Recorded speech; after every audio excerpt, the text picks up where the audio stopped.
Introduction. The Bible describes many situations when people got to know God's words from other people among them. Being chosen individually, prophets were expected to pass God's message to others. These messages were aimed to communicate God's will, while the predictions in them happened to be inevitable. Background and interpretation. In the Bible, prophets are acknowledged to be mediators of God's message to people. They are not somebody with supernatural abilities, but ordinary people whom God chose to transmit his message. They were of different social origins since God chose prophets by their spiritual qualities. The word prophet was first applied to Abraham. However, it is not mentioned that he could foretell the future.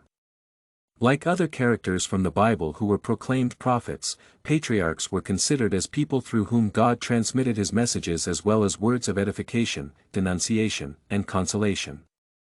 These prophets are patriarchs of the Pentateuch, such as Noah, Abraham, Isaac, Yaakov as well as Moses and his brother Aaron.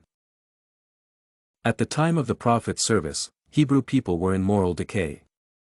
Thus, the disregard for Mosaic law was common, and pagan beliefs and modes of life were easily acquired.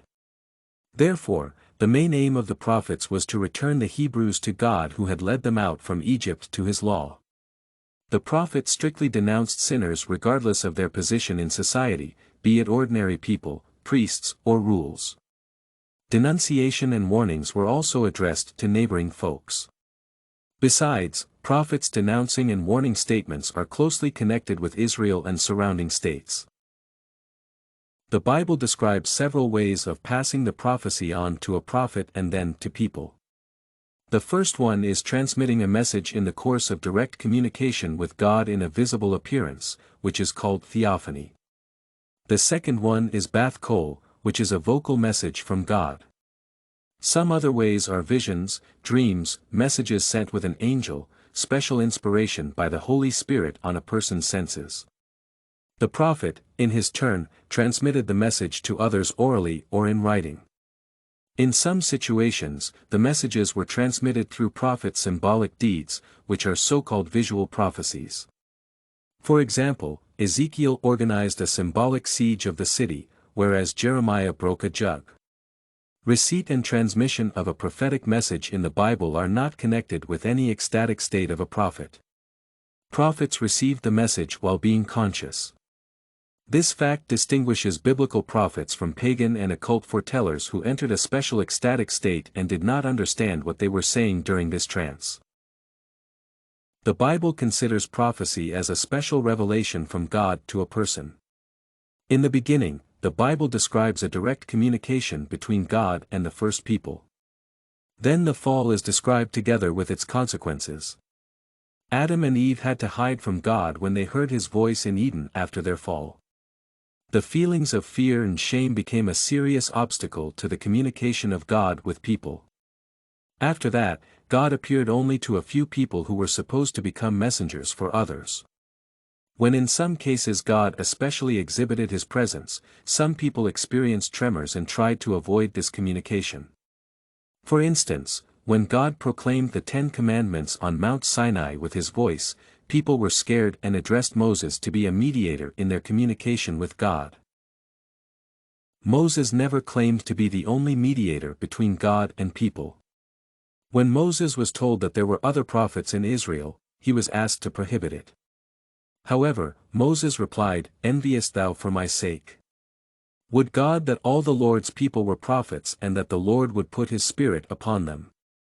Apostle Paul evaluates the gift of prophecy in the same way: follow after love, yet desire earnestly spiritual gifts, but rather than ye may prophesy. The Bible describes several cases when people attempted to avoid the prophecy. King Saul, who had prophesied, did not fulfill God's direct command wittingly. Due to this, he was rejected as king of Israel. Saul realized it but objected to God's will. Therefore, he chased David, who prophet Samuel anointed king of Israel instead of Saul.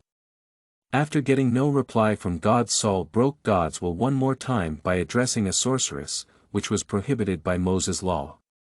Finally, Saul died in a battle disgracefully, whereas David became king. Although Rebekah was told that, the older will be the servant of the younger, her husband Isaac ignored the prophecy and tried to give his blessing to Esau but not to Yaakov, as was predicted. However, the blessing was received by Yaakov, against Isaac's will. Israelites tried to conquer Canaan, but in vain, after God had announced that they would not see the promised land because they had believed the majority of eavesdroppers sent to Canaan. When Ahab ignored the prophecy from Micah that he would die in a battle, he did not manage to avoid it and died of an accidentally shot arrow. Conclusion.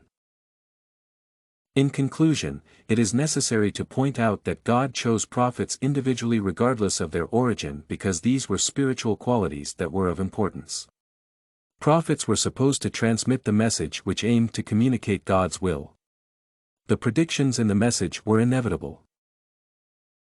StudyCorgi.com has everything you need for successful studies.